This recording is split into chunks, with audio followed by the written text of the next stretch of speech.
Previously, not on Unranked. Oh my god. So here's the thing that's cool about Pop Culture Jeopardy. It's formatted as teams of 3, so you get 3 people per team. Perfect for us to apply for next season. So I wanted to say, is it worth it for us? I'm going to ask these questions. We're going to see how the boys do.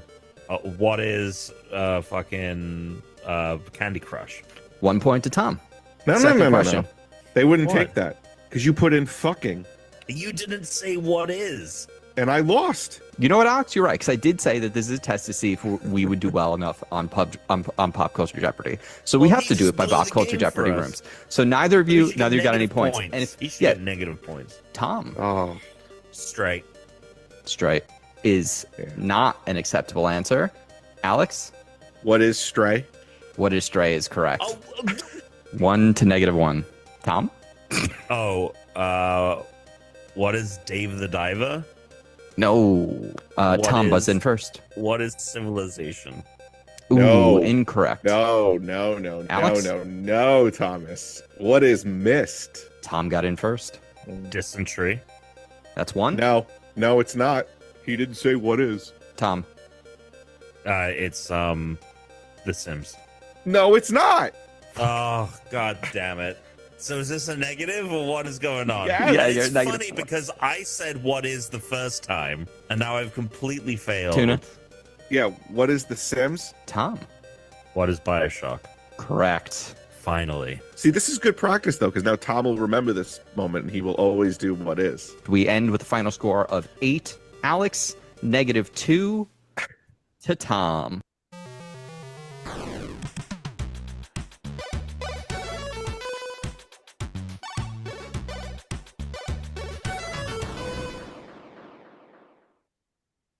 Hello and welcome to the Unranked Podcast. It's the 474th episode. This is Christian Humes, and today Alex Tuna Marinello is not here. However, we have a very special guest, and before we get to him, we do have the one and the only Great Britom, Tom Caswell. The problem was I convinced myself that we had decided that we didn't have to say what is after the first round. And then I just had that in my head and then I just kept fucking up. You also Um, did it to yourself when you said we should get negatives. I know. Look, it was a calamity of errors. And instead of Tuna today, we have the shyest of all guys. Just kidding. It's Matt Acevedo. Hey, what's up, everybody? Good to be back. It's been a minute. It's been a while, man. I didn't know this shit was live anymore. Or like I was like, I didn't know we were live. This is awesome. Well, we're live Yeah. to the few people that subscribe to us on Discord. Hell yeah, uncensored, baby. Let's go. Hell yeah, let's do it. Uncensored. Matt's in a couple of those photos in the intro montage when our unranked title comes through. He's in a couple of those, I think, from some like E3 stuff. Damn. All right, so we always start out the episode as always, Mm. Matt. You know, you haven't been here in a while, but most things haven't changed. So it is the 474th episode, which means we're going to talk about the 474th Pokemon.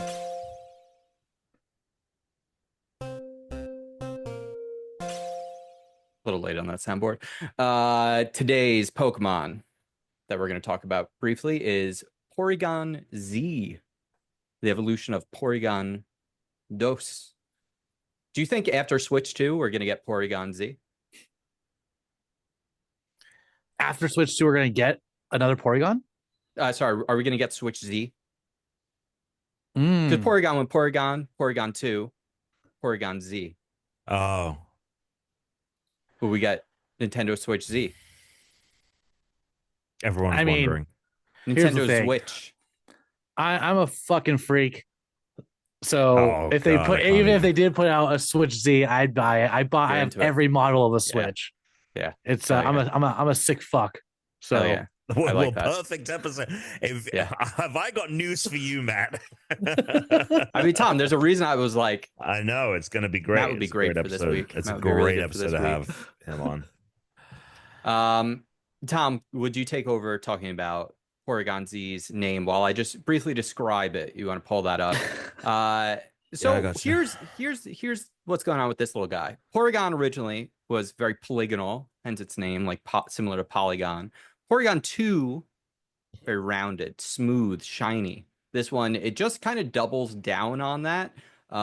They went with sort of a three-pronged fan approach, and they detached the head. The head kind of floats separately. And if you're wondering why it's Z, it's kind of like X, Y, and Z, 3 axes, third evolution, 3-dimensional. That's sort of what they're going for here. Looks the most. This looks maybe the ugliest of the 3. The thing that sets me off is the yellow eyes. I don't like the yellow eyes, and I think the sort of propeller looking body is strange. But tell me about the name, Tom. Enlighten me. We have in the name. Where is the thing? There it is. Poor. How would you fuck this up? I'm trying to get into this mindset of like what an alternative pronunciation would be. Porygon Z is a combination of Porygon and the letter Z, if you can believe it. The latter may refer to the Z axis in a 3D coordinate system, or the fact that it is the final stage in its evolutionary line, with Z being the final letter of the Latin alphabet. Z also could be a corruption of the number 2, referring to its status as a glitched evolution of Porygon 2, which is cool. I did not know that that was right, because the evolution is while it holds a dubious disc. So if you trade it while it holds a dubious disc, so like where'd this come from? It's like a hacked disc. That's how you get Porygon Z. So is this? Did you just say it's supposed to look like a Z? It says. I'm not getting Z at all from this thing, dude. The Z axis in a 3D coordinate system, or the fact that it is in the final stage in its evolutionary line, with Z being the final letter of the Latin alphabet. No, so not that it looks like it, referring to the coordinates. It looks like the number 2, though. Z could also, no. It says Z could also be a corruption of the number 2, referring to its status as a glitched evolution of Porygon 2. A corruption of it. So, like, if you look at the number 2, the letter Z looks like 2. Yeah. Not Porygon looks like a 2. I mean, it does. I don't see it. Maybe I'm... No, not Porygon, but literally the number 2 and the letter Z. Yeah, you could. I see what you're saying. Okay, I see it. Not it's the got nothing Pokemon. to do with the design of the Pokemon. No. Because to me, the Pokemon looks like a bird flew into a propeller of a plane and its head got chopped off. You know, it is 100% a propeller. So You're it says absolutely Porygon right. Z seems to be based on a bird or paper crane that has been rendered using computer software. The head tipping motion it displays in some games is reminiscent of a drinking bird toy. It also bears resemblance to a balloon animal because it resembled a deformed version of Porygon 2, evolving using a dubious disc and displays unpredictable behavior. It may be based on a computer virus or an unauthorized software patch that causes bugs in a program. Its Pokedex entries imply a connection to artificial intelligence, aka AI, and robotic spacecraft. This is Elon Musk's Pokemon, ladies and gentlemen. Fuck. This is Elon Musk's fucking Pokemon. No, because that would be Porygon X. Porygon X. Yeah. Porygon X. It'd be Porygon Z, but with like a little Hitler mustache. This is the Zuck. This is the Zuck Pokemon. Oh, the Zuckerberg. I think that's why it has the yellow eyes. The Zuckerbird. Because it's like a corruption. Because it does look a little evil. It does. Yeah. If it had white eyes, this would maybe even be my favorite Porygon. I cannot stand Porygon 2. I fucking hate it.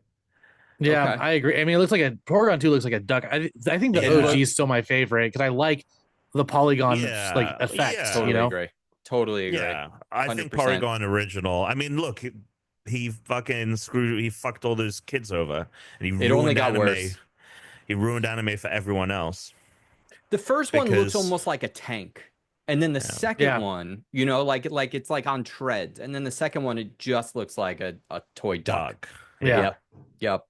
Is this a psychic or something? It's not, type? But it's a normal learn type. A lot of electric and psychic moves, which is pretty fucking cool. It can also learn some ghost type moves. So it is one of those weird Pokemon that doesn't seem to like fit in appropriately anywhere. It's surprising that being a digital Pokemon that it's not electric. She's electric. Yeah. I want to shout out. This shiny has very different color scheme. And I'm always a fan of when you get a large departure. Let's see. Let's get down there. So you swap the pink on the original becomes the blue, and it's a slightly different blue. But then like there's no silver and pink. The rest, blue. yeah, it's. I think that's a nice change. Honestly, they should have fixed the eye. Should have fixed the eye. Yeah, home. Oh, yeah. The home one is like very clearly white and blue. But the other one's like a dot. Like I think the shading makes it look Yeah. more like a gray or a silver. Yeah. So the black and white sprites look great. Yeah, it Like looks a lot better to me. the color combo there. Like Pokemon, that's the problem with these games, man. These Pokemon weren't designed to be this. That's why it looks stupid. Yeah. It's The color literally scheme.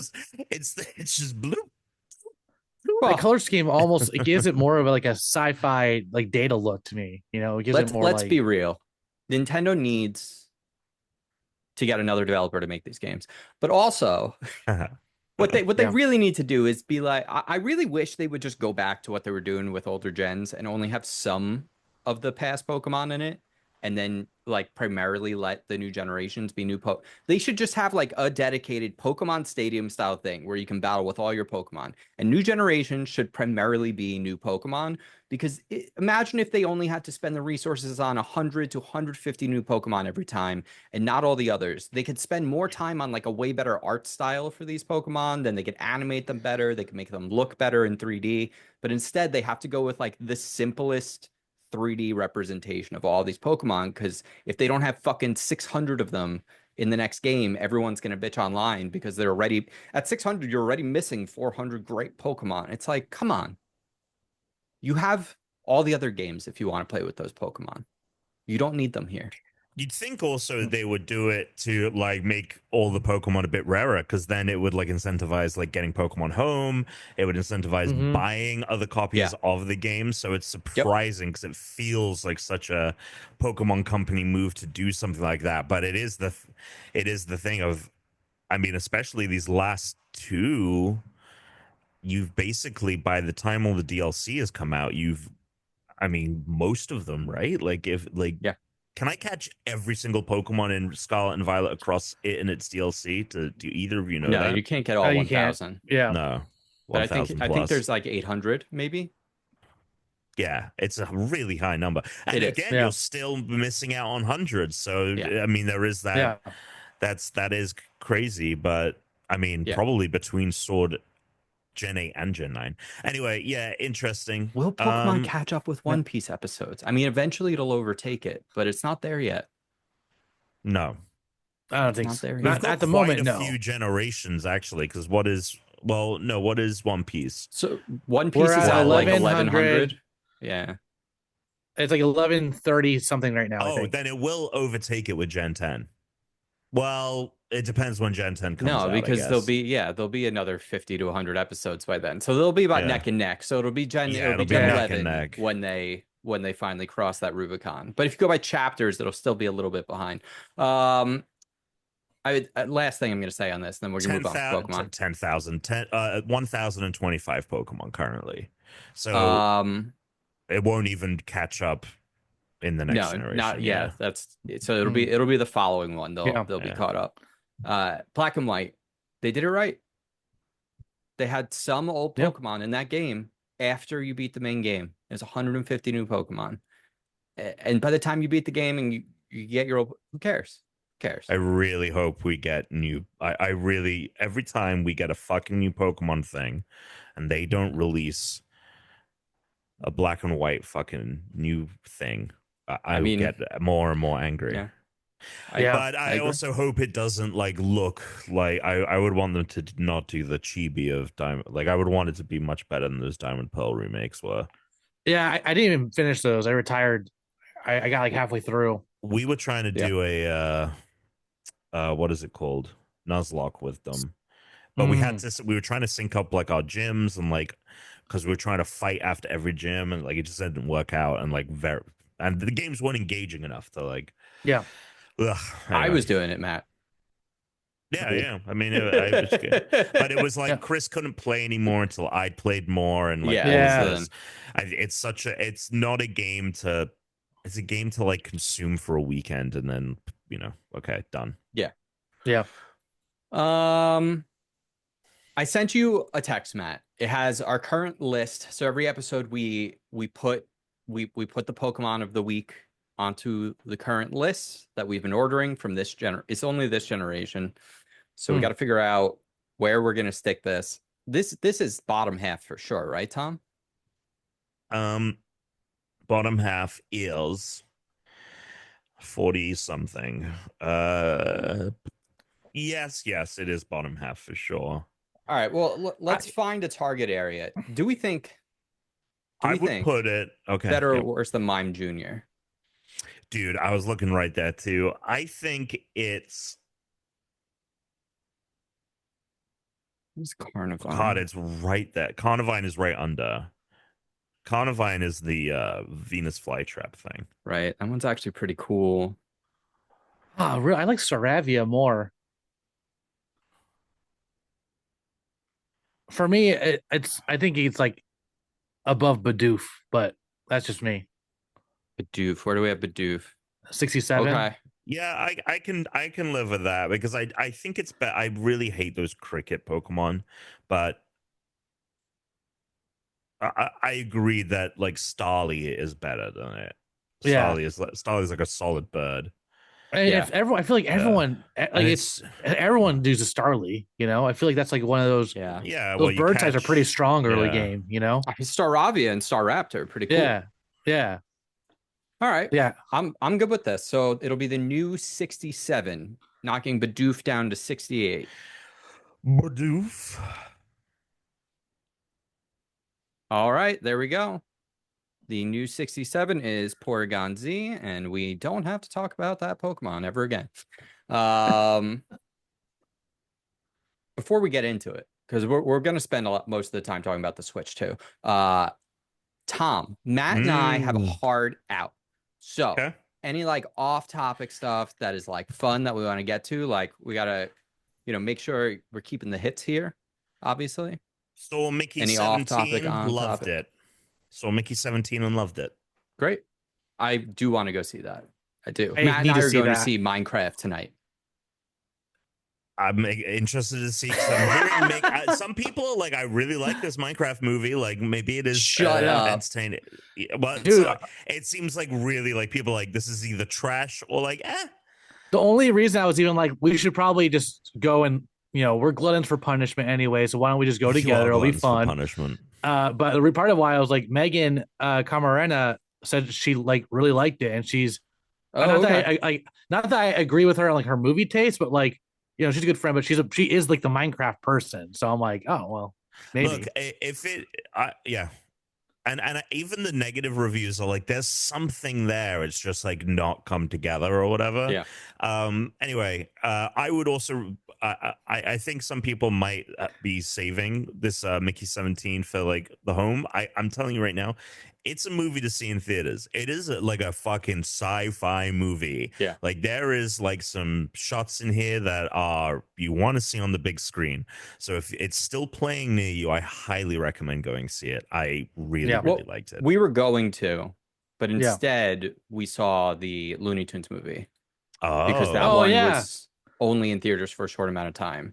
And it sounds like it did well enough because they have greenlit like a Flintstones movie, a Bugs Bunny movie, and another movie now. So that's that distributor, Catch Up Entertainment. They're the ones buying it from Warner Brothers for distribution. So no, that's Coyote versus Acme. Yeah, they just picked that up.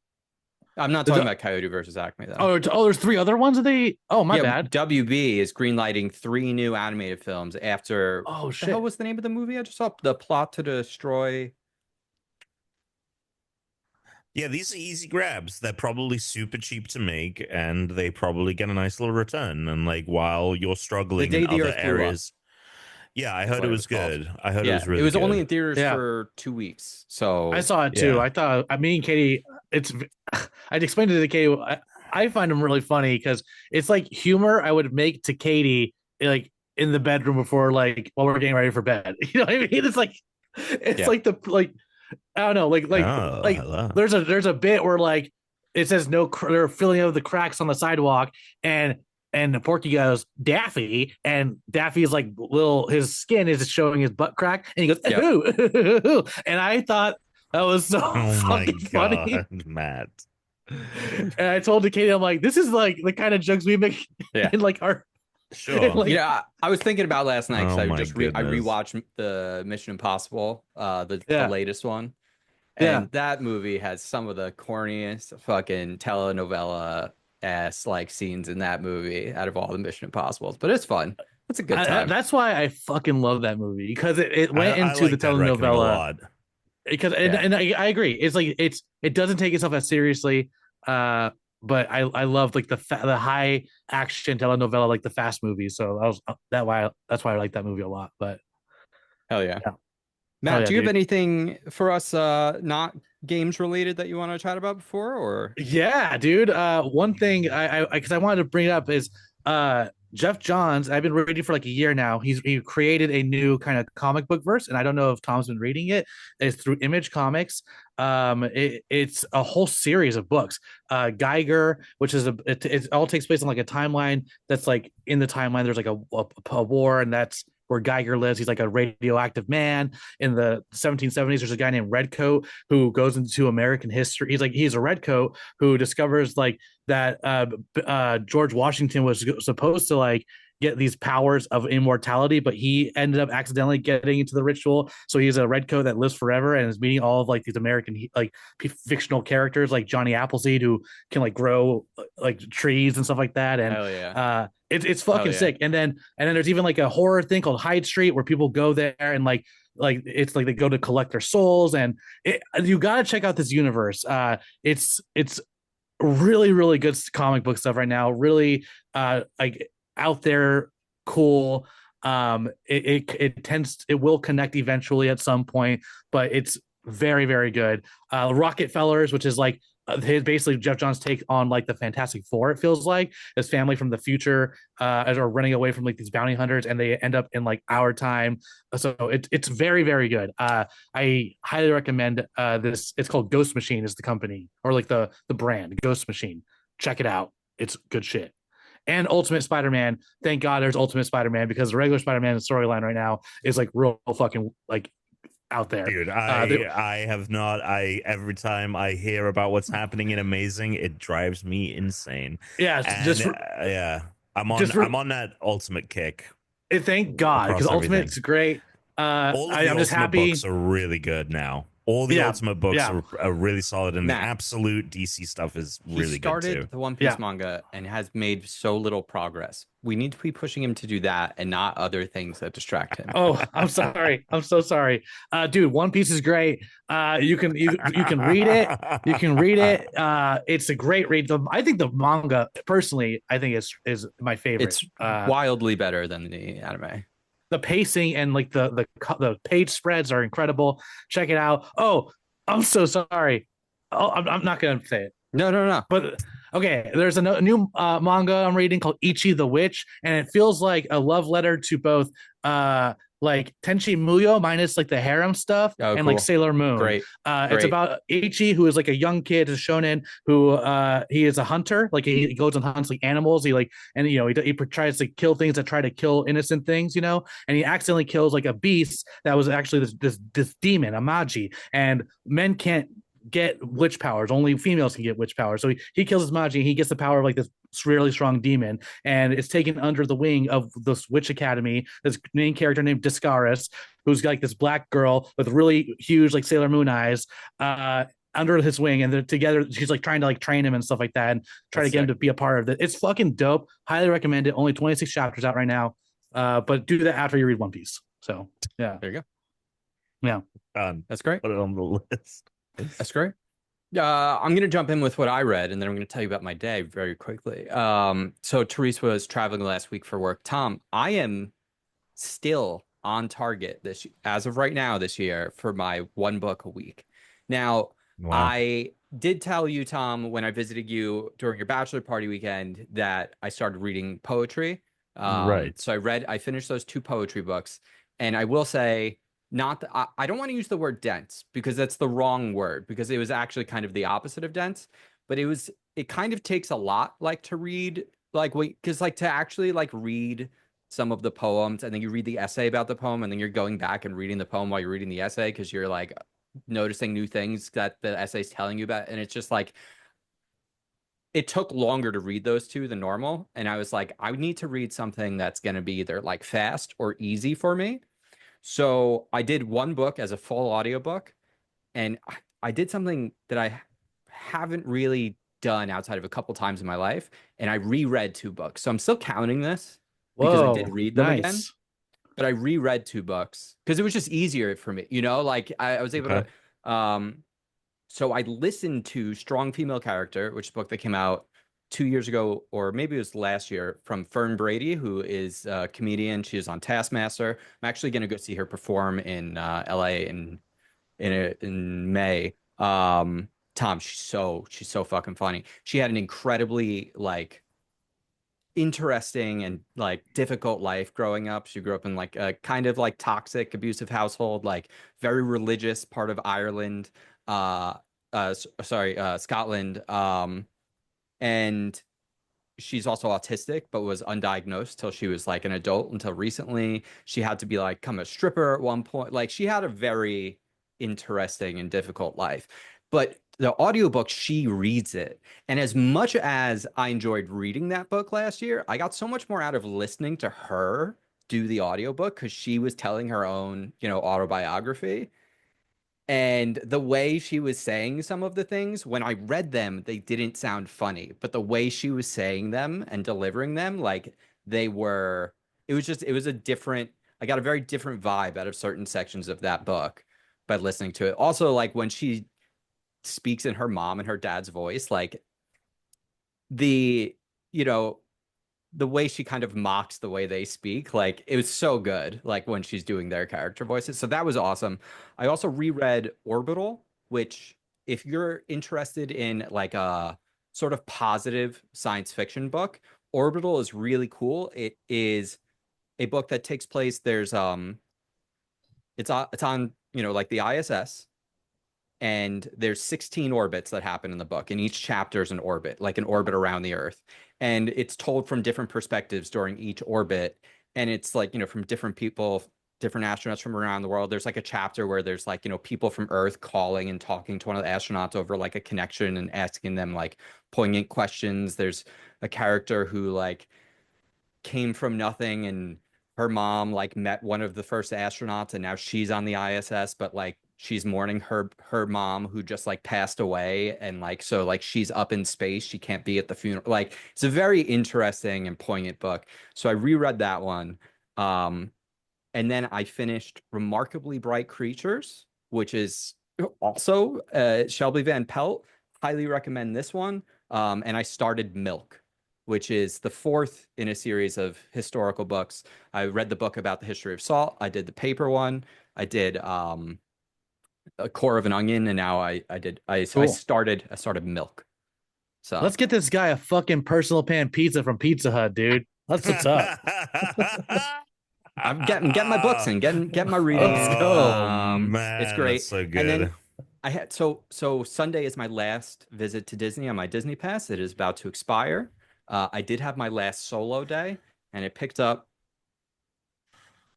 another lightsaber. Oh, I guess the battery's dead. Well, no, well, it's gonna show. Oh, there we go. Yeah, battery's dead. I got the Cal Kestis saber. Hell yeah, that's sick. It's a sick saber. Sick saber. Oh, look at the handle, dude. Yeah. And you can get two of them and use it to like double-sided, but I don't need to do that. Yeah, I don't need to do that. In my head, it's canonically a single blade saber. Do you play single bladed in the game? With this one, with Survivor, once I unlocked the blaster saber That's what I was gonna say, dude. And the heavy like dude, the heavy Kylo saber. Ren, yeah. That combo was so OP because it had the best of both worlds. You had the best quick build, and you had and then you had like things that could just like fucking swing and take things out. And so like honestly, the other ones kind of felt pointless once I had both of those. So but canonically in my head, like it's a single bladed saber. I totally agree. Totally agree. I mostly played that game once I had the blaster. That I rarely switched off of that unless I honestly, had to. yeah. Canonically, especially where the character kind of ends at the end of the day, he is like a saber and blaster wielding person. Like that makes sense to me for who he is. Man, I can't wait for the third one of those. I'm so excited, dude. I thought Survivor was banging, and like it's gonna be Unreal Engine 5 too. It's gonna be sick. It's gonna be sick. So hopefully it won't be as buggy, which would be nice, and it should look the best. Well, it'll look great. Yeah. God, good games. So today, I had quite the day. So 2 days ago, well, over the weekend, I started getting a little bit of a toothache, and I thought, fuck, do I really have like a cavity or something? Because I've been getting a lot of work done, Tom. I got the Invisalign. I had to get a crown replaced. I had to get 2 dental implants. Like I don't need them messing about in there anymore. I'm supposed to be done, right? Yeah. I'm supposed to be done because I literally last week just got my crown replaced because like I had a temporary crown from your bachelor party on. So like I basically was eating on the other side of my mouth mostly for the last like 3 weeks. And so they took an x-ray and were like, no, you don't have like your tooth looks totally like fine. There's no signs of like anything, like it looks healthy, right? They're like, it's probably just because you've been eating on that side of your mouth for the last 3 weeks. It's probably just sore. Like, so, now that you have the new crown in, you can just go back. They were like, just try. And then yesterday, it started hurting a lot in the morning. And by night, it was throbbing. It's throbbing. Luckily, I had some tramadol from the implants because I was fine like after a couple of days. So I took tramadol, was able to fall asleep, woke up at like 5 a.m. Just the most blinding pain in my mouth. Absolutely ridiculous. Googling, trying to see what time the dental office opens up. Took another tramadol, took Advil. I'm just pacing around, and I just had to wait. I had to wait till they texted me at like 7:30. They were like, "We can get you in at 10:30. Is the earliest we can get you." And I'm just pacing around. Like that was today. That was today. So I go in, they take X-rays and stuff, and the tooth mostly looks fine, but there's like a space behind the root of the tooth where they're like, it's possible. So what they told me is, it is possible that sometimes if you are eating on one side of your mouth too much, especially after like dental surgery, that you can put too much wear on the tooth. And though physically, like there was no signs of like they were like the tooth otherwise looks healthy. They were like, but clearly like like Tom, I tried to like touch it with like my toothbrush lightly, and it was like searing white hot pain. Yeah, it was I know. Yeah, truly excruciating. So they were like, we need to get you to an endodontist because they don't have one in the office. What? Endodontist, which is like, someone who can do like dental surgery or like whatever to figure out what I actually need, right? So I go into the endodontist, and she's like, they take x-rays also. So like they get me in now at 12. So now I have to drive to Encino to get me in. And I tell the lady, I'm like, I don't care if you have to rip this fucking tooth out. I was like, I didn't say fucking, but I did tell her, I was like, I don't care if you have to rip this tooth out. Whatever you have to do. I was like, I cannot. I was like, I've been holding it together for like 7 hours. I was like, she was like, are you? I was like, I'm in severe pain right now. She's like, well, you don't really show it. I was like, I'm holding it together. And she takes the x-ray and she's like, you're clearly in a ton of pain. She's like, so like, you're going to need a root canal. She's like, we're not going to know what's going on until we get in there.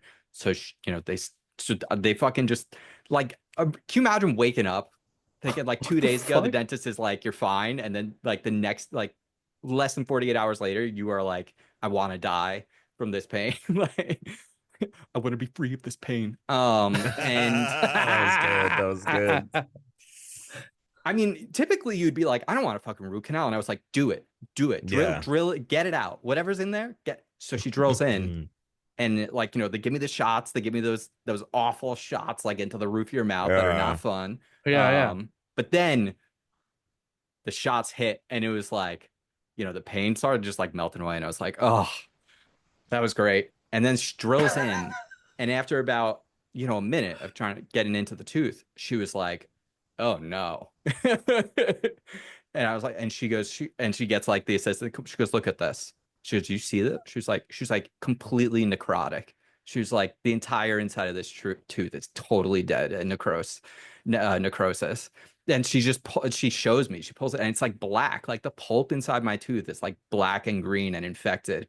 And basically, she was like, it's not often when it happens, but sometimes if you get like surgery or you have to eat like you can put too much wear on your tooth and you'll kill the nerve and your tooth will just die. Because the gums will get too worn out and you won't get any blood flow to the tooth and it will just die. So basically, because I've been only eating on the left side of my mouth for like a few weeks because of my crown, it killed the tooth on the other side of my mouth. But now I'm great. Wait, but what do you now mean I'm you're great? Good. Wait, what do you mean? Good. What do they? They cleaned. They what do they drilled do? it all out. They drilled it all out. They cored out the inside of my tooth. They didn't have to do a new crown or anything. She was like, "You're not going to need a crown." She was like, "I wrote a paper on how you don't fracture teeth." She was like, "I'm the best at this. That's why they sent you here." So like, she just drilled a hole through the bottom of my tooth. She filled in that hole with like a little cap. I have to go back for them to like finish it. They're gonna do like what's called a buildup, but they needed she basically just cleaned it out, filled it with like disinfectant, and now I'm on antibiotics. How are you coming to Minecraft and you bought candy today? You bought candy. Baby. Yeah, that's fine. I eat on this side of the mouth. Wait, you bought candy ahead of time? Oh, like at the store? I was at CVS picking up amoxicillin. Yeah. Gotcha. So, and your face doesn't look swollen or anything, dude. No, it was starting to look puffy because I was starting to get swollen over here, and then she just drilled it out, and I'm good. Wow. I feel good. This is dedication to the pod. This is the kind of this is top tier dedication. Oh yeah. Sure. So anyway, that was my day. But yesterday was a great day. I think we can all say that, right? I think we can all say yesterday. Well, yesterday morning. Ultimately a mixed bag, kind of a mixed bag, but in the video game world, yesterday was pretty great. Oh, I see. Yeah. In the video game world, yesterday was pretty great because the Nintendo Switch 2 was officially revealed. Tom, let's not get into the weeds on the little crazy bits. We've been trying to talk. We've been waiting to talk about this for years. Years. Yeah. 5 years, I think. Because before the OLED came out, which was 2020, we were talking about like at least a Pro Edition model. Like we were ready for something better. And it's here. Because it was old when it came out. Yeah, it was old when it came out. So I have a pretty for work. I have a pretty comprehensive list of everything. If you just want to go through that, let's go through the hits. I think third-party stuff. Let's only go over the like strong big things. Yeah, we don't need to talk. This is just bullet points. This is like. Great. I have a document that's everything in the direct, and then I have another document that's like all the additional shit that you. Do you want to talk about like the hardware, the features, and then the games? I'd love to because there's a lot to talk about here, and all right, well, I'd love to hear your thoughts on it. Let's start with hardware then. Okay, so the Switch itself, it's really funny. For all the nerdy talk they had, and they had some nerdy talk here at Nintendo. They didn't talk about like DLSS or anything like that. But Nvidia put out a thing, and they're like, "Look, we've been working with the Nintendo on this for years. We put like 1,000 people on this. Like, what is in this device is super bespoke to the Switch 2, and I think that's why the kind of tech specs of this are very impressive comparative to."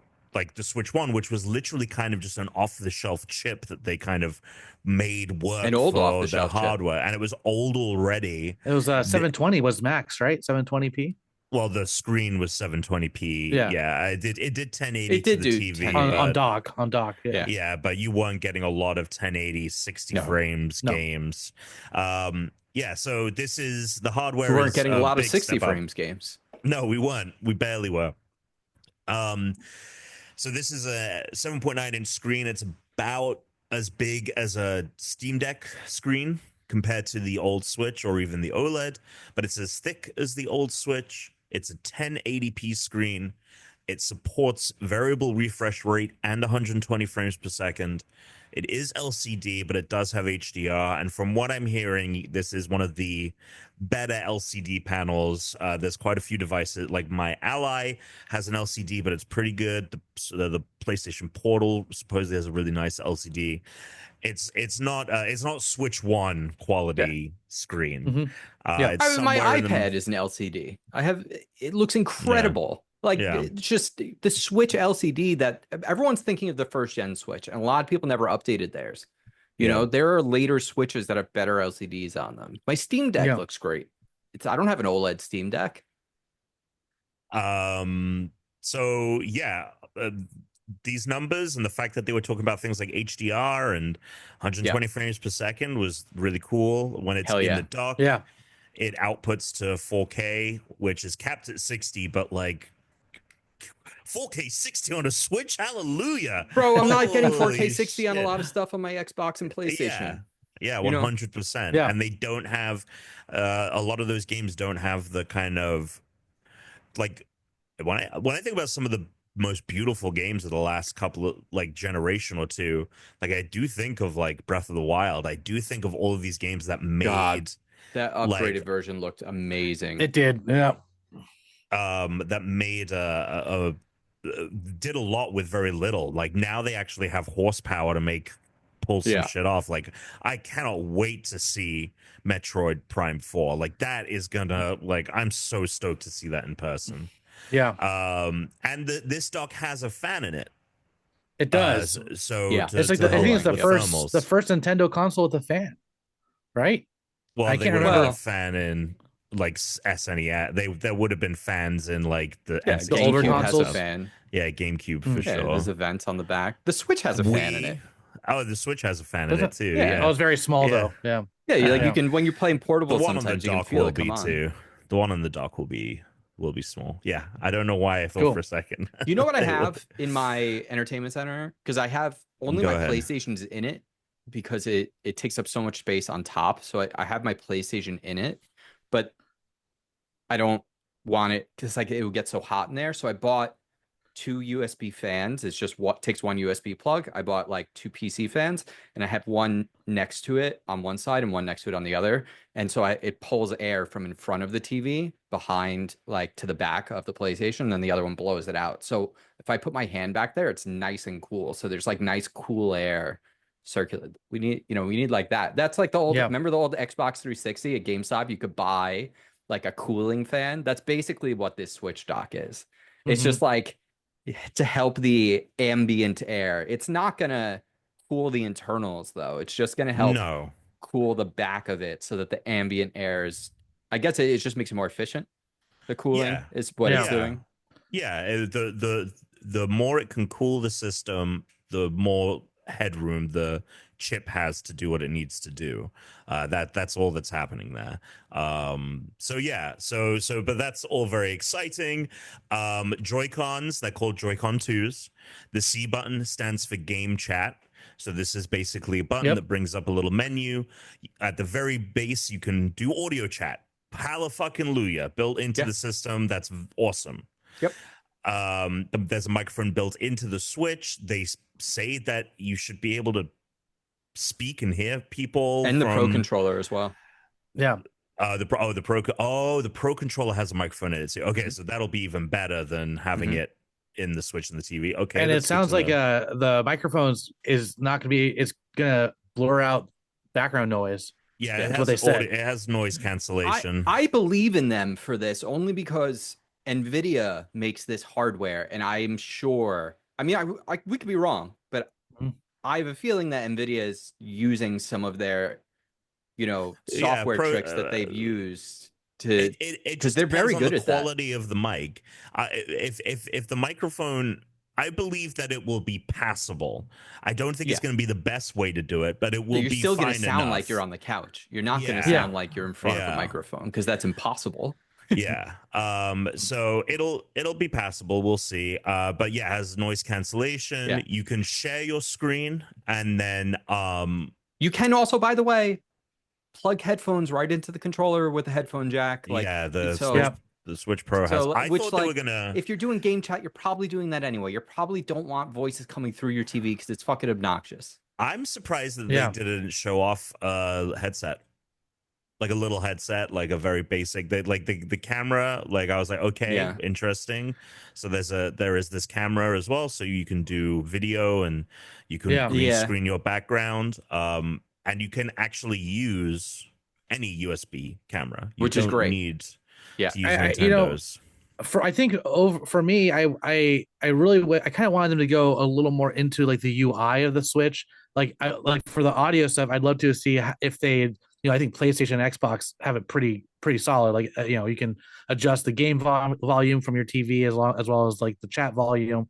I would have liked to see more of like what's going on with the user interface. Just in general, like I still don't know much about like the home screen. Nothing's going on. Screen. Yeah, Home screen looks nothing. like the home screen. Maybe they will update it down the road, but I don't think that's a priority. Which, like, you know what? That's fine. Matt brings up It's a like good Joseph point. Parks, I'm just curious. fucking games. We're just doing games. I'm just giving you cool shit to play. Like none of this other. Yeah, I appreciated that, but I just felt like we got a lot of answers, but part of me was like I wanted more of like I wanted more UI info, but we'll get that. We're gonna get that, Yeah. Yeah, I also wanted Street Pass. We won't get that. We won't But get that. I'm curious, like, okay, well, with this, like, like Discord, for example, I got to raise certain people, I got to lower certain people. Granted, everyone really has the same technology, so I'm sure it will do like, it'll all sound fine. I think you'll have your own mic input leveling. Can you change? Yeah, what kind of customization can you do there? Probably very little historically. Speaking of the camera, I am going to not use a camera I have, and I am going to get this one that I sent to you because it is fucking awesome. I just saw that. Bro, this Hori USB-C camera. Oh, it looks like a piranha plant. Yeah, the and piranha if you want to plant. put the privacy on, you close the mouth. Dude, it's so awesome. Fucking good. I was going to just use a USB-C camera. Now I'm going to use this. Unless it's 100%. absolute shit. If it comes out as absolute shit and doesn't work, then no. Sure in general, it will be equivalent to whatever Nintendo is offering. And what do you need it to not be shit for? Like it's gonna be not great, but it's gonna be but if it's for what this absolute game shit, is. I'm not a big fan of Hori products. Exactly I think it'll look exactly like the Nintendo Switch camera looks. It probably has a really cheap 1080p sensor in it, and they'll call it a day.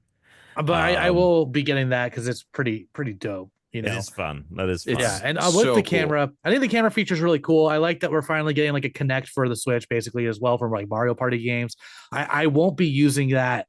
I don't need to see Tom's face while we're playing Mario Kart. I don't know. I thought the little bubbles that popped up next to the kart racers was fun, and like with my nieces and stuff, like they're almost old enough that like in 100%. A couple of years they'll be playing this. So like I'll use it. I won't necessarily use it with you guys. Although, actually, I think it would be funny. I think if we were all drinking and playing Mario Kart at home, like, I don't know. I think that would be pretty funny. I think it will be. I think it's a cool feature to have. I'm not like, oh, fuck yeah, I'm going to use this all the time. But if I have a group of people over to play Super Mario Party and Mario Party Jamboree, it has, you can see everyone's faces, like you're doing the thing and everyone's straining, but like you can never see the people next to you. And part of the fun of that, and like the fact that it's attached to the characters, like there's a level of like Nintendo-ness that they've brought to this idea where I'm like, I will use this few and far between, but there will be a couple of times where we play with this and we're like, that was the most fun I've had. You know what I mean? Like we play some Mario Kart. I think video chat's so ubiquitous now too. Like I just FaceTimed Matt the other day. Like it's something that like it finally happened. It was because of the pandemic, but like I do just and also last night my friend Emily FaceTimed me. Like it's just a thing I do now, and I don't think about it. So I do. Like, imagine we're all playing Smash. Like, it would be cool if I could see Matt and I could flip him off. Oh my god, why we're jumping around? Yeah. I'm very. I love it. I love the idea and stuff. I'm concerned. I think it's going to be not as polished as we'd like it to be, and I feel like it's going to be. It's going to be. Yeah, it's not going to be. I think it's going to work pretty much as well as we saw, maybe a little worse. And the reason I say that is because they weren't ashamed of the fact that like the game streaming is like, 10 frames a second, which I actually think is fine because it's not for an audience to watch. It's so that like you can like see what other people are doing without affecting your performance. Yeah, and the only difference being is like they were in optimal lighting conditions. Like I think that'll just be what affects it. Like if it's too dark or something. But if you're in a cave, then it's not going to look good. All of this, sorry, by the way, Batman. All of this, by the way, will be free for every Switch 2 user till March of next year. But after that, you will need Switch Online to do all of this. Which you should. It's $50 for the year. Yeah, like, it's and that's the expansion. And it comes with like the library. You probably want anyway because of the other stuff that you get. Yeah, which we'll get to. Then there's Game Share, which is really cool. Basically, this means that you can, if there's a multiplayer game locally and people have Switches, they can play on their system. They brought this back from the 3DS. Yeah, this was a 3DS feature, which is really cool. This won't work out of the box with every multiplayer game. The game will need an update in order to do this, but that's very cool. Do you think Mario Kart will be included? Mario Kart World will be included in that, or do you think it'll be too big? I think Mario Kart. I think that they will. I could be wrong, but I thought I saw somewhere that it was an example. I could have sworn it was used as an example as well. They demoed. I think this Mario Kart being the launch game of the Switch will do everything that the Switch does. Well, and also, I mean, with the game sharing thing too that was revealed last week, they're really, they're making it easier to kind of share games basically, and have two Switches in your household, which like. I was talking to Teresa. I was like, we're obviously like, it's pretty expensive. We're not going to get two at launch, but like with how much she plays the Switch right now, like, especially when in Animal Crossing, like we're going to get a second one at some point. So she'll have her own. It works perfectly for me because now I can just cycle Brooke to the OLED because she plays the Switch enough that like the OLED would be an improvement for her. I can be on the 2, and then whenever the 2 OLED comes out, my base. That's a good point. I guess maybe I could just wait for 2 OLED. Yeah, depends on what happens. That or Animal Crossing. So Animal Crossing comes out for an OLED one, then I'm at that point going to need a second Switch. Yeah, you're gonna need a second Switch. And Animal Crossing is gonna be sick with the mouse. It's gonna be so much easier to do shit on your island. So the rest of the Joy-Con, there's they connect magnetically. It is the actual SR and SL buttons are actually the point of contact, which is really cool. It sounds like that's all really solid. And yes, it has mouse controls, which from everything that I've heard and the people on my team who have tried it, works really well in an optimal situation where you're like at a desk. No one has seemingly been able to try it like on their pant leg. And that to me is the biggest marker of whether this will succeed or like be a peripheral. I don't know if I would use it on my pant leg because that's such an uneven surface. But I think I would just put it. No, just how about the seat next to you on the couch? Sure. Just think about your leg as such a small. Yeah, I feel like you're gonna need a coffee table at the minimum, but no, I don't think you're gonna need a coffee table. I think you're gonna be able to put it on the seat cushion right next to you. I think you can sit down and immediately next to you. I think I agree. I think you could do it like that, but I'm saying like to do it well. Like I think Metroid Prime is gonna be so fast paced. It's gonna freaking rip with this mouse. Like I'm really excited, but I don't know you could do that on like a couch. I don't buy it. These optical sensors now in these mice, dude, they're so cheap. I'm not you necessarily you can get a mouse that has a high enough like refresh rate with a good enough sensor for like $30 that is going to perform well enough for 120 frames. Things. Yeah, but that's my point. It's like this piece in there, it's so cheap for them to do it well. It's not necessarily this mouse sensor that I'm concerned about. It's the texture of the surface. Yeah. Like, is it going to like I have a pretty like rough surface couch. Like, is that gonna be I think you'll be fine. I think if you have like a leather couch, that's where you'll run into problems because that will create like a friction with the plastic. Like if you have something that's like a rubbery material with the plastic, those two smooth surfaces are going to kind of I think what you actually do want is fabric. I think fabric will work better than like a leather. We shall see. Okay. Which I only say because when I was like, I used to use my mouse on my the couch. Oh, okay. Yeah, Cool. it was Oh fun. yeah.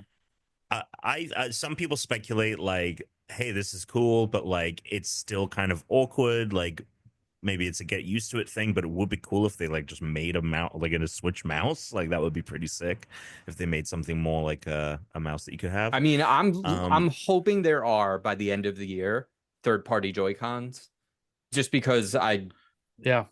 they're cool, like they're great. I need a grip. I need a back of the controller. I don't.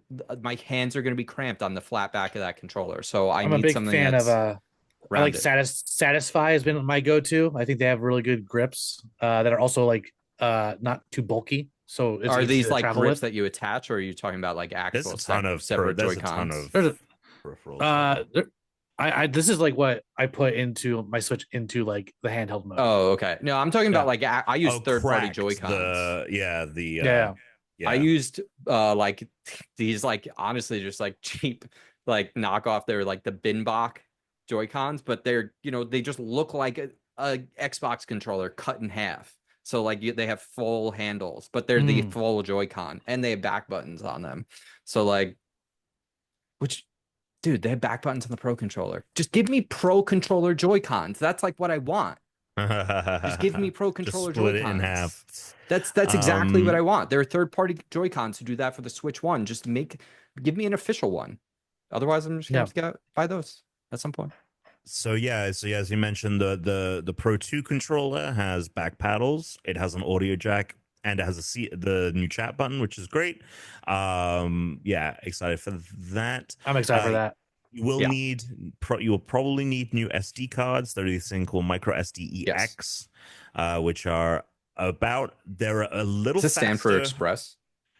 They're a little bit faster, these EX cards apparently, than like a SATA SSD, Yeah. like those, but like slower than like NVMe or anything like that.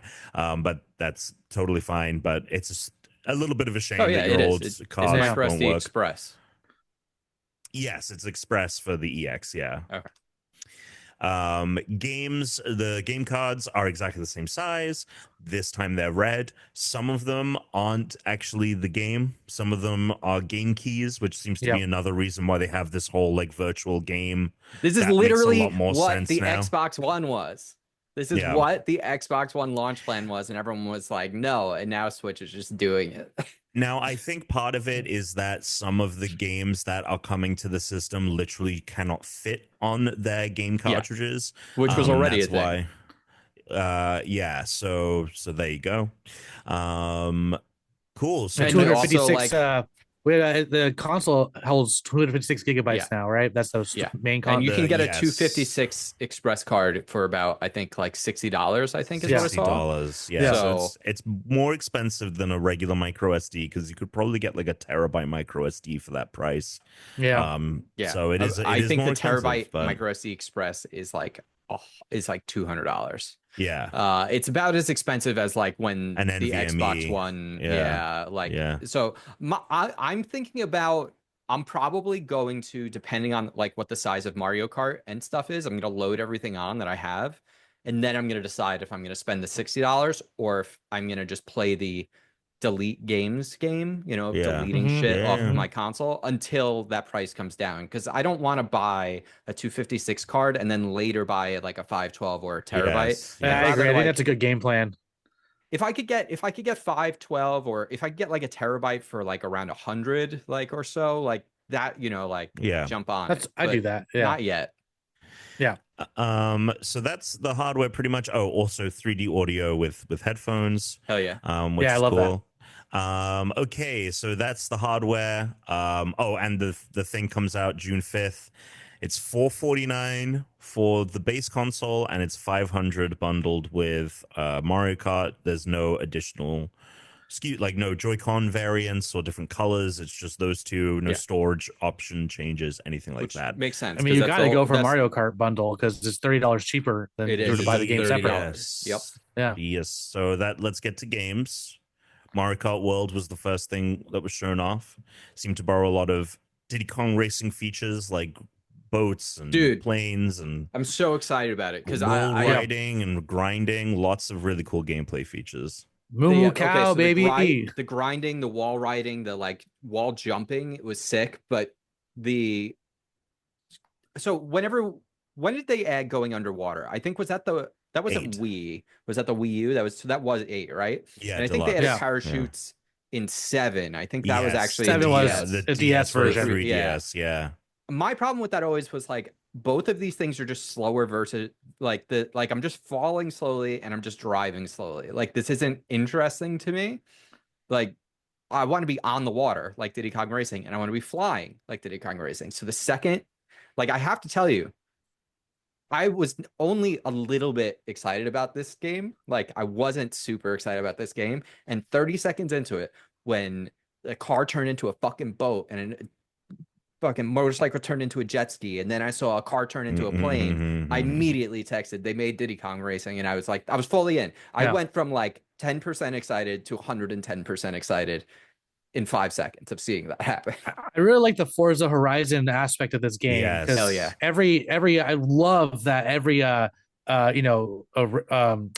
of courses is on a route to a different location. Even to get to the next race, there's like a mini race because I saw on the Nintendo Treehouse this morning, like you have to race to the next location. Yes. It's fucking awesome. And along the way, there's like SNES courses and stuff like hidden throughout that aren't necessarily like full tracks, but even the racetracks themselves are a part of the open world. You can go explore that racetrack. Like it's so genius. It's awesome.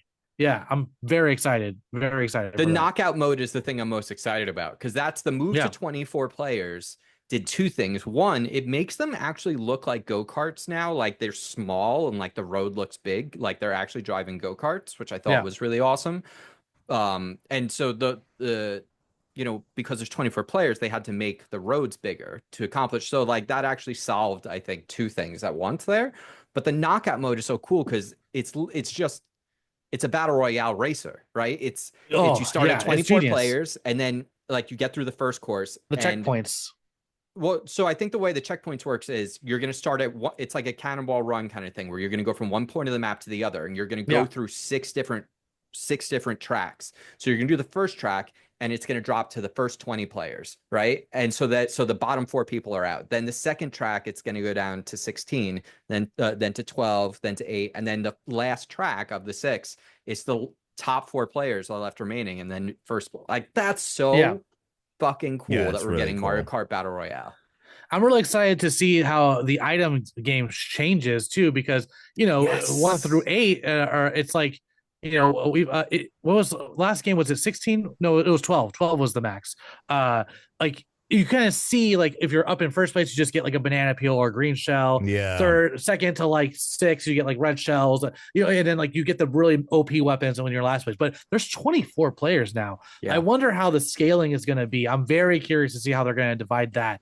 I think it's really, really cool. So it looked like I have a big complaint about the drifting. I felt like the drifting mechanic became so important in the last game that it was the only thing that mattered in that fucking game at this point. Whereas Mario Kart used to be about like navigating the course. There were like shortcuts, you could take jumps, you could go over ramps, you could hit, and like that became like a non-factor. It was all about drifting now and just maximizing boosts. And it does seem like they have changed the drift mechanics based on some of the trailer stuff, the footage.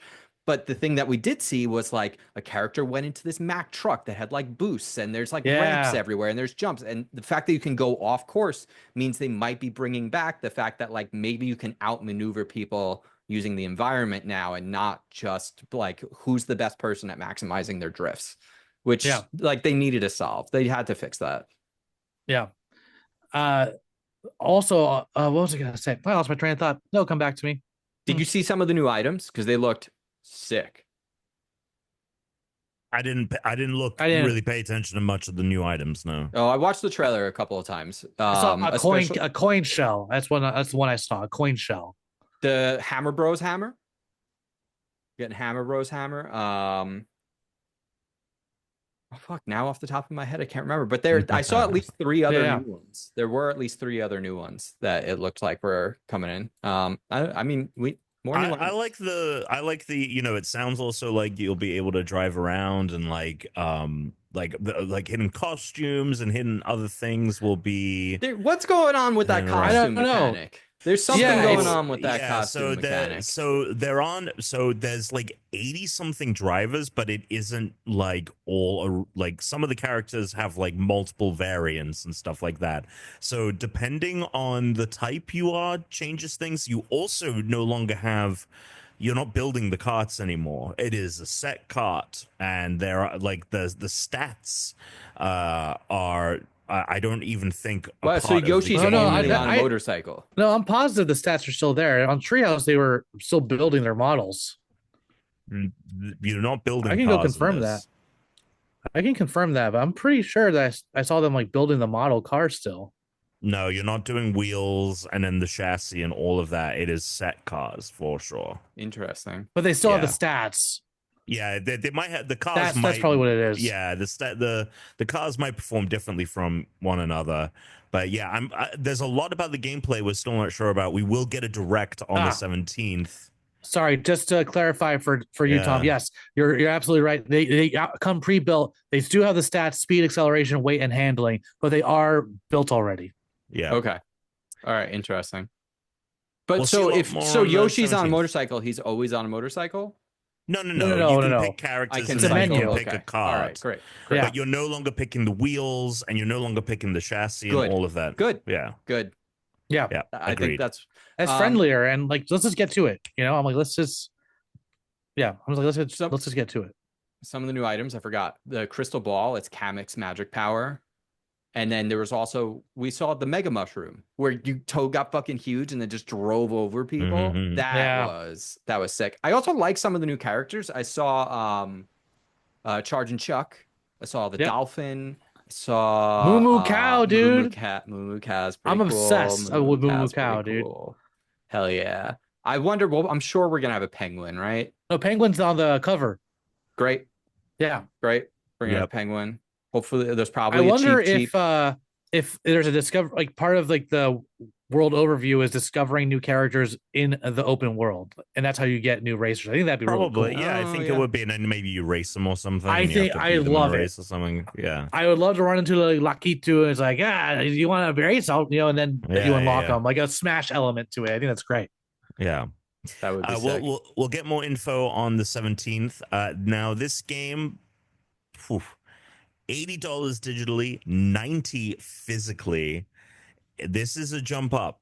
This is there's a bigger discussion here about all of this that is touching so many different factors, but I find it kind of funny that people were thinking that 2K wasn't even gonna they're like 2K will never charge $100 for GTA, and here's Nintendo that's like, we're gonna make you pay $90 for Mario Kart. So everyone buckle Well, up. that's the physical, which I think we're going to see Right, the physical $80 games all for- cost more because we're back to the N64 era of the carts costing so much money. Which, by the way, during the N64 era, there were like GoldenEye and stuff was like that was selling for $70 and $80. 79. Like Yeah. games came down in price. Games used to be more expensive, and our Yes. dollar used to be worth multiple times of what it is now in some aspects. There's probably not multiple, but significantly more than it currently is. And Yeah. and they cost $80. I'm not saying that we shouldn't complain because it is a lot of money, and the console isn't cheap. It's $450 or $500, but this is something you spend, hundreds of hours Yeah. probably playing. Like a movie ticket's like $20, and for like 2 to 3 hours. Like a price cost ratio, like for $80 you're still getting so much more value out of this. Yeah, totally. And I'd like to see It's- what the it's actual also- normal price is for, because Mario Kart's the only game that's been listed at that high. If No, you it's look not. at really, because I thought Donkey Kong, Donkey Uh, Kong was is it- $10 was that- less. yeah, $70. Donkey Kong is $10 cheaper. Tears of the Kingdom is the same price. Of Kirby and Forgotten Land is the same price. Yeah. And you switch to editions. That's Wait, because wait. Tears was already 70, so it's 70 plus the $10 upgrade. For digital, and then it's 90 for the physical. Yeah. It's not just Mario Oh. Kart. Yeah. It's because I Oh. bet you that it's partially because these cartridges are expensive. You know, that's part of what it is. Like these cartridges aren't going to be cheap. So they're, you know, these games carts are going to cost them money.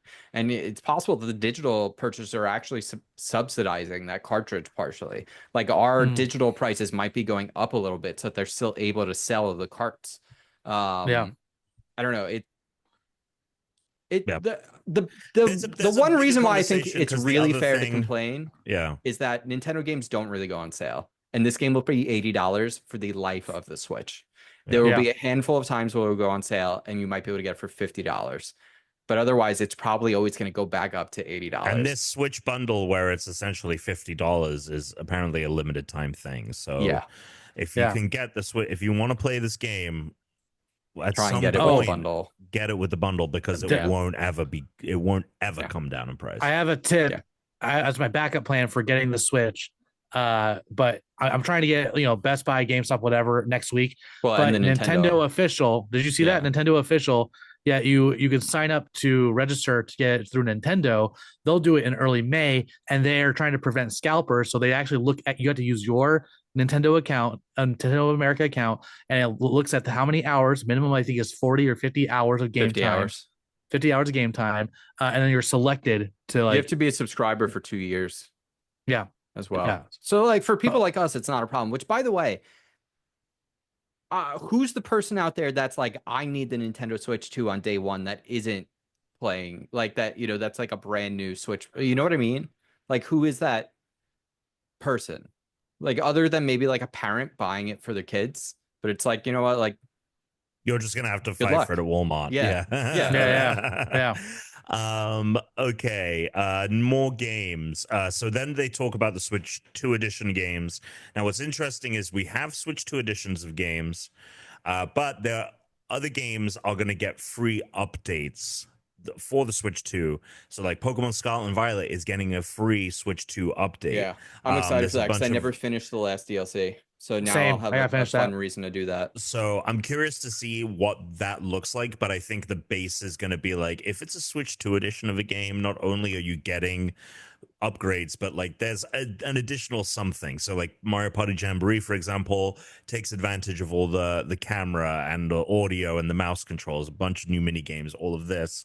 And that one comes out July 24th. And yeah, you have to buy the upgrade pack for. We do not know the price.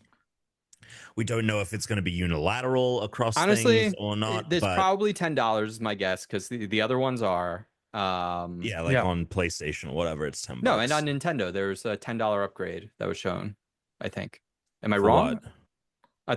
I thought if you have tiers or No, so Breath and Tears, we didn't get any prices for the upgrades themselves. Breath and Tears Switch 2 editions will be included as a part of Online Plus expansion pack, which is nice. Yeah, that's nice. So if you have Online Plus expansion pack, you will get Breath and Tears. Switch That 2 one's editions. interesting because that one goes to your phone. It's like a tablet, like the Sheikah Slate for your phone. Yeah, so obviously you have enhanced resolution FPS, you have HDR support, and then there's the Zoda. I wasn't entirely wrong. They were revealed, but only in Japan, and the Japanese prices range from $10 to $15 for Zelda. Cool. So like if you don't have expansion pass but you want the upgrade, then it's $10 to $15. Like if you're converting the yen. So that's my guess, is it's going to be like $10. It'll probably be around there. Although the pricing for the console is so wacky across all the different territories that I don't know how reliant something like that is for this, but we shall see. I can't imagine it being. I mean, if it's more than 20, then like that's ridiculous. Yeah, no, that would be nuts. Yeah, but yeah, Zelda Notes. It is built into the Switch Online app. The main two things seem to be, you can have your map of the game, and you can even get GPS navigation, which was interesting. I saw that there's also like the tiers, the memories. It's like Zelda narrates now through your phone. Oh, that's you cool. actually have narration. Oh, cool, interesting. Yeah. Okay. I never finished the second DLC that came with. I did the Breath of the Wild DLC that was like the tower or whatever it was, the one that was like the run. Yeah, based. you didn't do the Champion DLC. I didn't do the Champion DLC. I started it, and then for whatever reason, I never actually made. Well, but you know what? Now I'll have a reason Yeah. to play because Yeah. I finished everything good in too. Tears. There's nothing for me to do in Tears, so it gives me a reason to go do the Yeah. Breath of the Wild stuff, though. You gotta get the And, bike.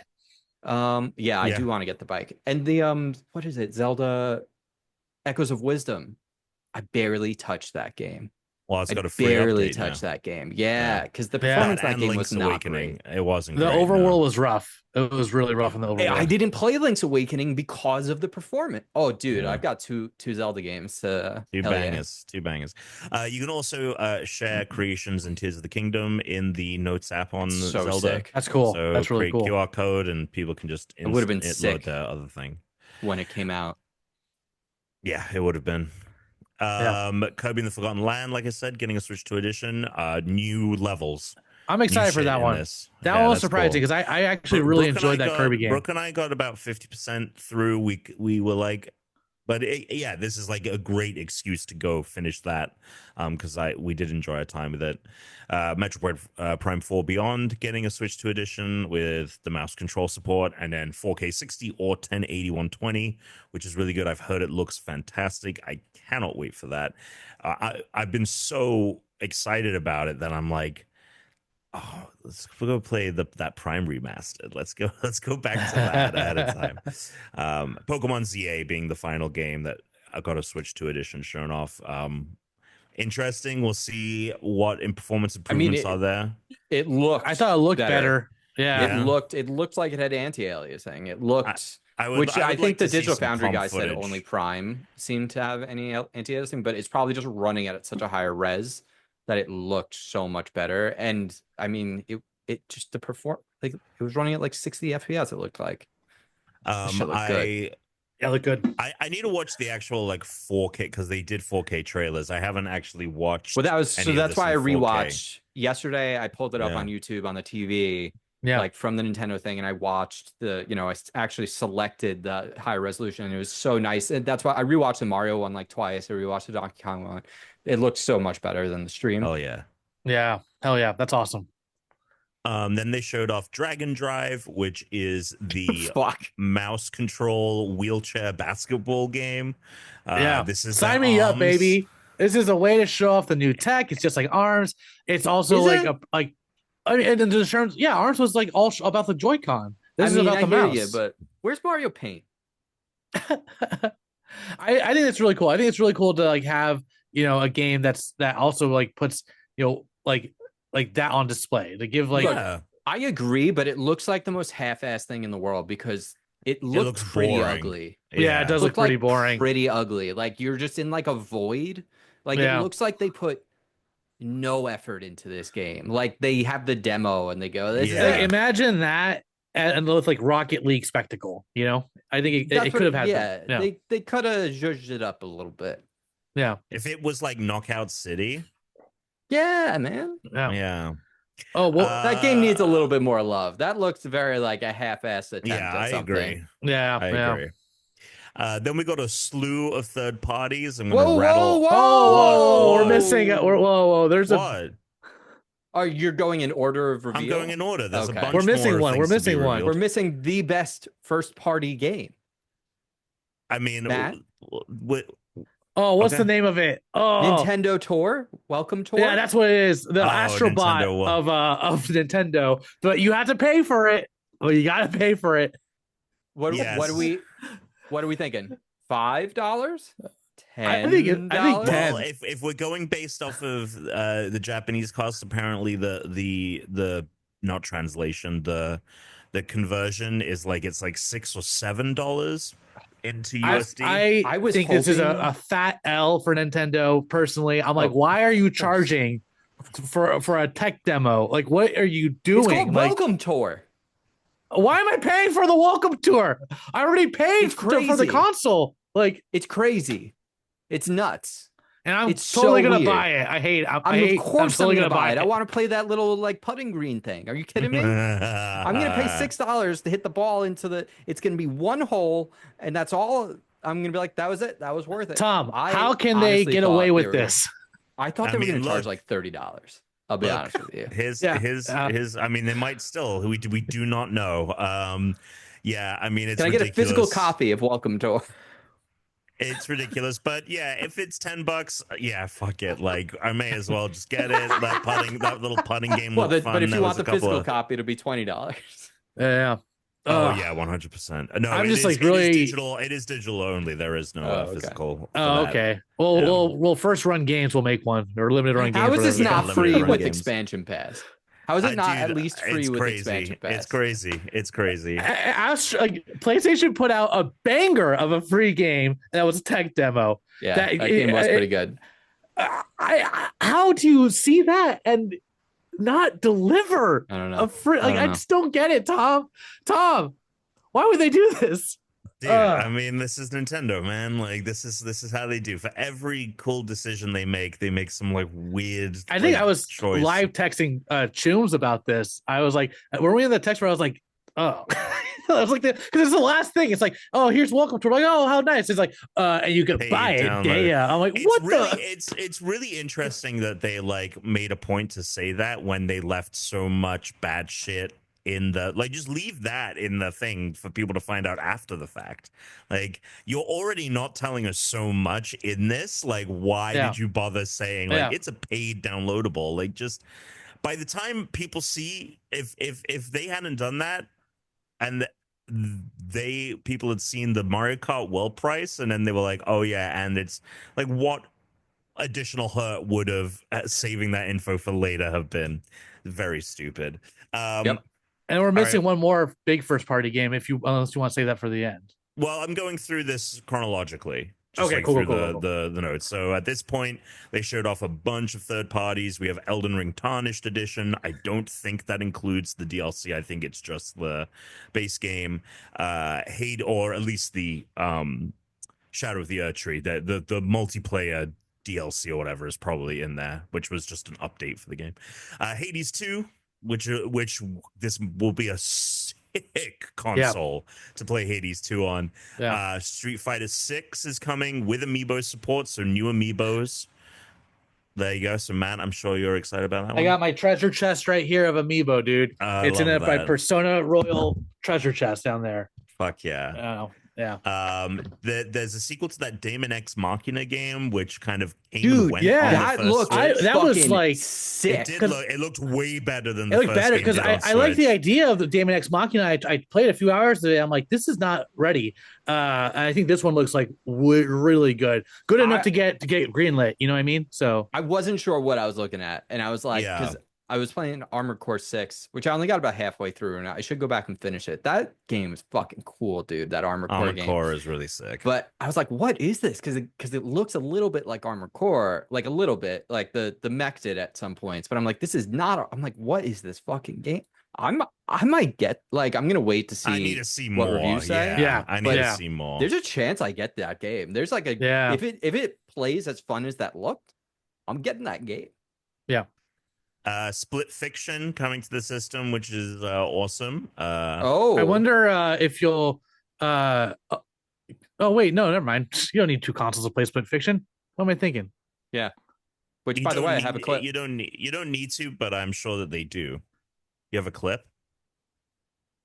So in Split Fiction, right, Matt, this was just revealed recently, a hidden challenge laser lair.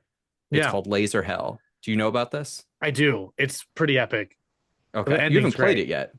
I haven't played it, but this was like all over, dude, like, because you asked me if we were going to play Split. So Alex and I did our first attempt at it. I think it's like 5 chambers. I don't know how many chambers it is, but if you fail at all, if either one of you fails, you restart. So you can't make any, which means if you touch the laser, you're out.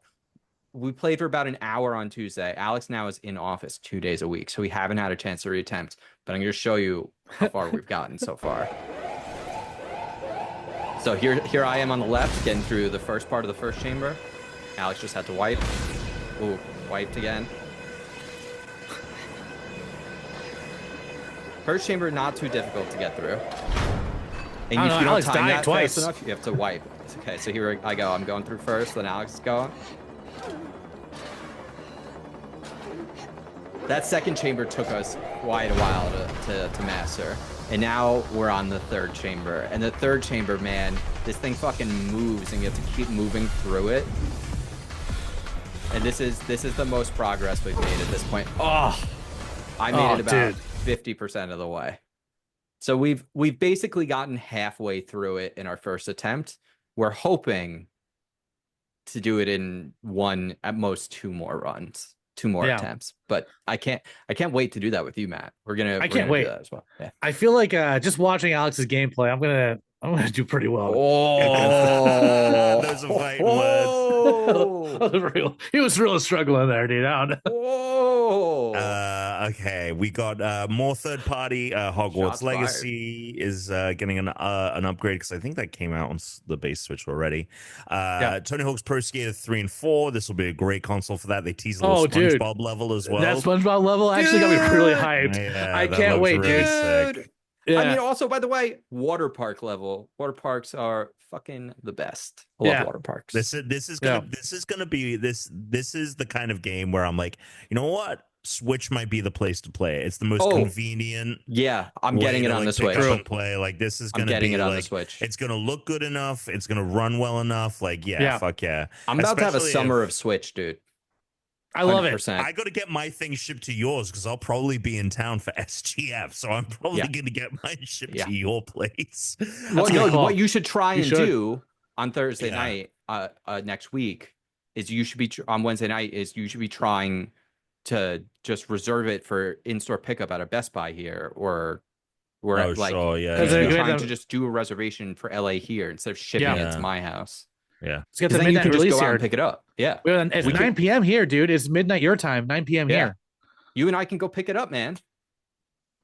Well, we shall see. Sherman Oaks, right? Sherman Oaks.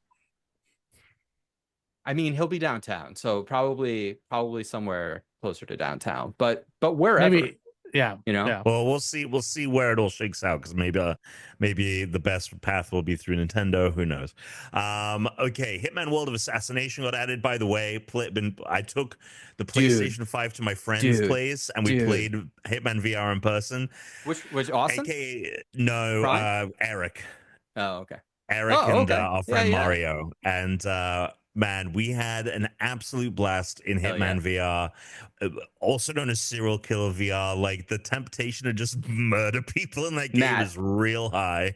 Next time T has to travel out for work, you got to come over and we're just gonna play. We're gonna just play VR. You gotta play this game in Matt. Tom, I've gone on some crazy killing sprees in that game. Oh, 100%. 100%. Yeah, it's an absolute blast. I actually have completed a couple missions now, though. Yeah, you can stumble your way through some of them, for sure. But did you do the glitch to stand up? No, I didn't try any of that. Next time you play, right? Just right when the mission starts, like hit pause, sit down, and just hold the thing to reorient your screen to your current height, and now stand up and start playing. And Hitman's hitbox is at his head, but all the enemies will aim where your head's supposed to be, but not where it is because you told the VR headset that you were sitting down when you were standing up when you were sitting down. So now you will be taller than everyone and no one can shoot you. And so you can just like waste people and they can't do anything about it. Awesome. And like you can smack people and you're from like you're towering above them. So you just like send people flying. Like, dude, it's awesome. It's awesome. You feel like a demon. Like I feel like I'm like Art the Clown. Just like it's great. It's great. That's awesome. And it's really cool too because some of the like locations and designs of places are just like so fun. It's honestly this is like if you own a VR headset that you can play World of Assassination in VR, this is one worth picking up, I think. Yep. They also teased Project 007. It is basically the same teaser we got, but they're confirming that this is real. And I gotta say, after playing Hitman VR, I was like, I trust this team to like make this game. Like it's gonna be. Imagine if we get a VR port. That'd be sick. Yeah. Yeah. I probably won't buy this game on Switch. We'll see what it looks like, but like this might be something probably on like PlayStation. PS5. Yeah, I will want that on I will probably have a PS5 Pro at that point because I'm gonna get a PS5 Pro once assuming it does anything for GTA, I will be getting it for GTA. Yeah. Unless it costs $1,000 now. because of tariffs. So we'll see. maybe I won't. Yeah, we'll see. Maybe the U.S. economy will be in the dumpster. Bravely Default remaster, Yakuza 0, a new Hyrule Warriors. This one's called Age of Imprisonment. It's coming out this winter. It is the story in the past during Tears of the Kingdom with Zelda as the kind of protagonist. I got really excited to realize what it was. And then I'm not a Muso game guy. Yeah, not a Muso game guy. I heard that Age of Calamity was good, and it's cool because like you just get teasers of that story, but obviously she's there for a very long time, and like a lot happens, and like it's so it's I'll watch cool. Like, YouTube clips for sure. Yeah. I enjoyed one Muso game once. I like rented it back in like the Redbox days, and it was like a Gundam Muso, and I was like, all right, Gundam Muso is kind of cool because the Gundam anime is like are almost like outside of the captain, like, you know, the main other like Gundam style like mechs, everyone else is just fodder, and you just waste them in the anime too. So it's like, all right, this is kind of accurate to the experience at least. Strikers, Persona 5 Strikers was the only one I liked because it's basically just like a Persona game. Hell yeah. With like Muso elements, you know. You're such a Persona freak though too. Yeah, I'm a freak, dude. I said that at the beginning of this episode. He's a freak. He did. Yeah, that's true. Switch Online is adding GameCube games. This is exclusive to Switch 2, so they're not Let's coming go. to the Switch 1. We have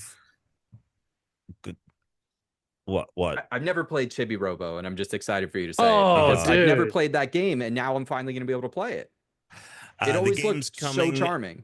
Yeah, the first batch of games will be available at launch, including Wind Waker, which means we're probably not going to get that HD port from the Wii U anytime soon, at the very least. Soul Calibur 2 is here, and F-Zero GX, but they tease like XD Gale of Darkness, Pokemon XD Gale of Darkness, Pokemon Coliseum, the Fire Emblem game that came out on GameCube that people love. There's a lot of really cool stuff that could happen here. And they're selling a controller that is wireless, has rumble, and it has an L1 button, but apparently it's a shit L1 button. It's like a tiny little like I have the Pro Controller GameCube controller they made at one point, and it has an actual L1 button. Yeah. Well, no, sorry, it's a Z1 is what it is. Oh, Z1, gotcha. Yeah, it's a ZLZR is what it is. Sorry. But gotcha. But that one's wired, right? Or it's wireless? It's wireless. Oh, okay, Alex cool. has the wired one. They made a straight up just Pro Controller GameCube controller, and it's fucking. It's what I use for Smash still. But I did try to look it up, and they don't make it anymore. So, so this is the one you'll have to get now. That one will work still, which is good. Okay, more third party. Deltarune, new chapters, Borderlands 4. Yeah, looks Randy great. fucking what's his name? Fucking showed up. There's a big one. There's a big one coming up. Civ 7 I know. You want to talk about Air Riders? No, not that one. Oh, Hollowknight Silksong. Yeah, baby. Well, we got Silksong for in the sizzle Montage. reel with dude, that's the most random Silksong we've gotten in a 20-25 long time. Since 2019. Since 2019. Silksong lives, Tom. It was new footage. It was new screens. There was a mountain element, a snow element. They've definitely talked about it post-pandemic because it was at a game. It was at a Game Pass event at one point. But I think this is the newest footage we've had in years. It is the newest footage we've had in a while. It was just like 3 seconds. Civ 7 with mouse support, so that's getting a Nintendo Switch 2 edition. WWE and NBA 2K will be coming to Switch. There was this game, the stream froze at this point. It was we had to switch to the UK version. 4K stranded, 4 Kids Stranded. I didn't really see this at all because it froze. Enter the Gungeon 2, Starseeker Astroneer Expedition, Cyberpunk 2077. Sorry, Astroneer Expeditions. It's like a new game from the Astroneer people, and it looked really fucking cool. Astroneer Expeditions look dope. Cyberpunk 2077 Ultimate Edition. This does include the DLC, so this does come with Phantom. This might be how I finally play Cyberpunk. If it performs well. I heard that like its performance is totally fine for the console, especially if you're playing in handheld. Like it's going to look fine. Cool. FF7 Remake. This might be your shot at playing that game too, Chris. I also thought that. Yeah. I also thought that. Yeah. Then we get like an an amazing for Switch too. A blowout ending here. They get a tease. Everyone's like, what the fuck are we looking at? Is this a new Castlevania? Is this a that Bloodborne was thing? What the fuck? And then it's revealed it's from Software. It is Hidetaka Miyazaki. This is the main dude at From Software, a game by him. It's exclusive. Yeah, to that was Switch huge. Couldn't believe that. And it's basically it's another multiplayer From Software game. And I know that people are really apprehensive about this, but someone pointed out, they were like, look, we don't get multiplayer games that are this varied. Like most multiplayer games like fall into very specific buckets, but the fact that we're going to get something like Night Rain and this, like there's potential here. I think that this, I'm not going to count. I'm excited for it. Out. I thought it looked great. Made amazing games. Like I'm not just going to like panic because like there's multiplayer elements. I'm sure that you will have a totally enjoyable experience with this, playing it single player too. Like shit, dude. Like Nintendo will like, they pulled up the money truck, dude. Like, are you kidding me? Like that's where that's why they have to charge you $90 for Mario Kart World, because they spent $1 gazillion on getting an exclusive From Software title. Like that's crazy. But yeah, it looks really cool. That's gonna be huge. Then we got a tease of Sakurai's game coming out sometime this year, and it's a sequel to Kirby Air Ride. I am so stoked. Riders. I fuck with Kirby Air Ride, dude. I fuck with the heart. I know, I loved it, dude. Like I played with that with my cousin every fucking day. I was obsessed with not City Escape, it was like the open world, like the sandbox area. It was like a battle, like a free for all battle. I was obsessed with this game. I'm personally very excited for it. Isn't it weird to put this out in the same year as Mario Kart, to have 2 Nintendo racing games? Like that's my only apprehension with this, is that like all that space is going to be taken up by Mario Kart. You know what I mean? Like, am I going to want to play this over Mario Kart? I'm just asking. I don't know. We need more information. About Kirby's Air Ride. Like, I don't know what that original game looks like, so I have no expectations for this. I have no idea.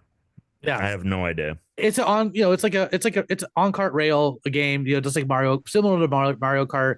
It felt like you could customize your warp stars to be like, bigger or fast, like less control or whatever. You can it's and there's weapon. It's like Mario Kart, as Christian said. But that's my point, though. Is like, look, they might also really shake things up. Let Sakurai make whatever weird game he wants to make before they force him to make another Smash Brothers, which I'm sure they're already also working on. Yeah.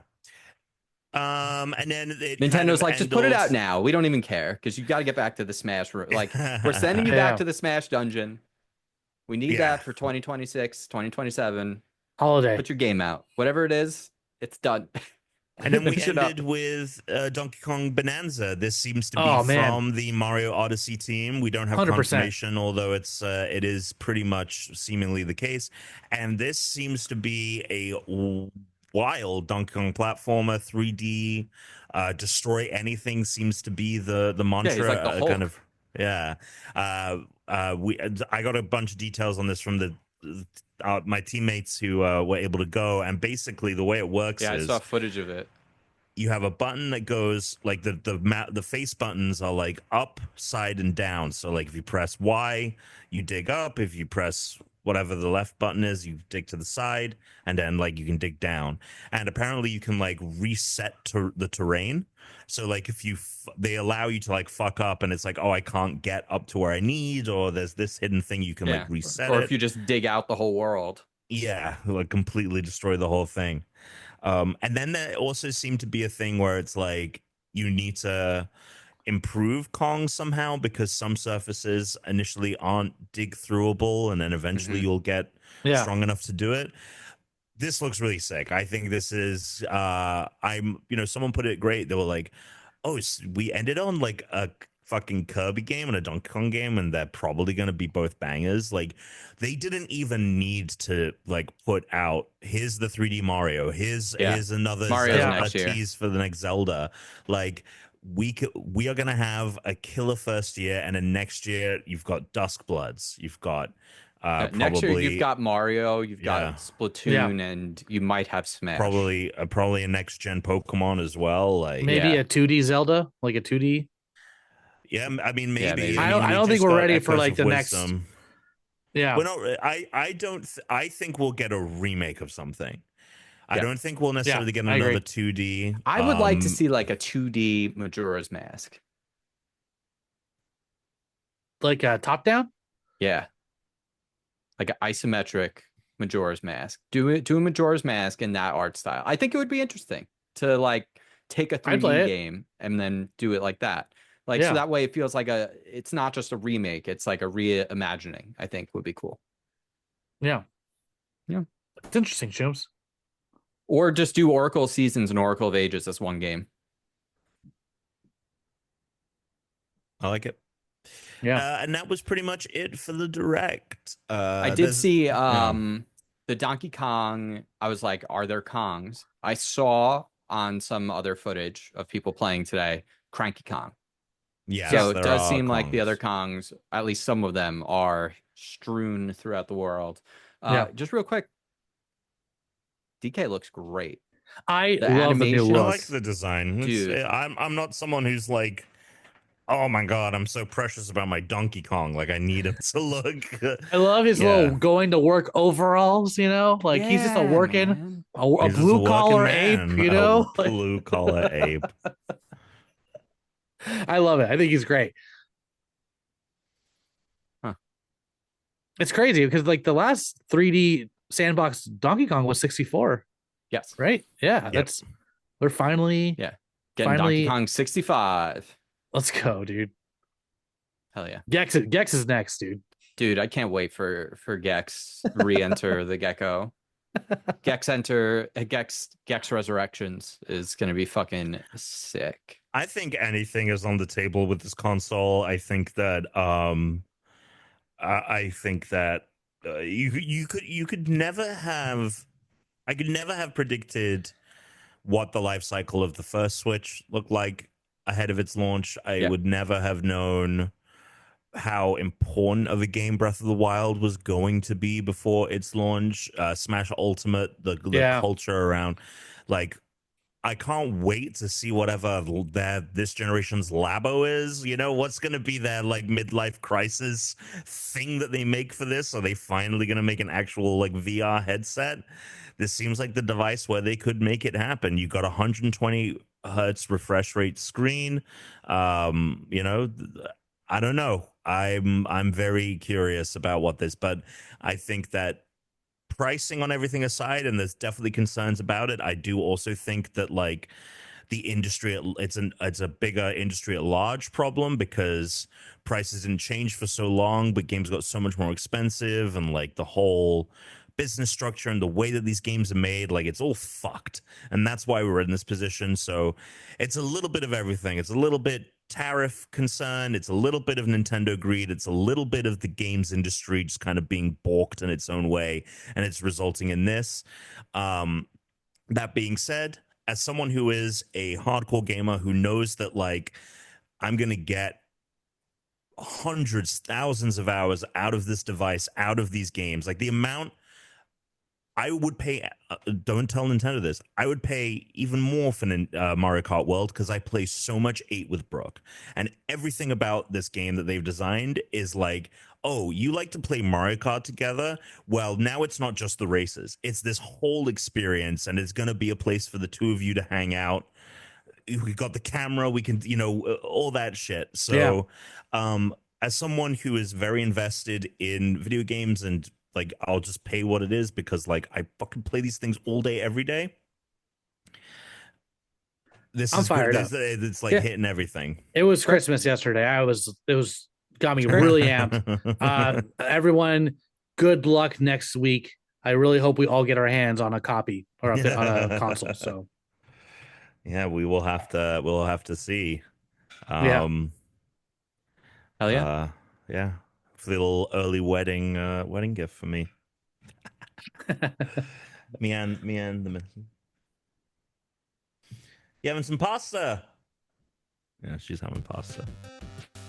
Well, that's it for this week on the Unranked podcast. Thank you so much once again, Matt Acevedo, for joining us. I look Thanks for forward having to. I'm going to tell everyone here next week about the Minecraft movie.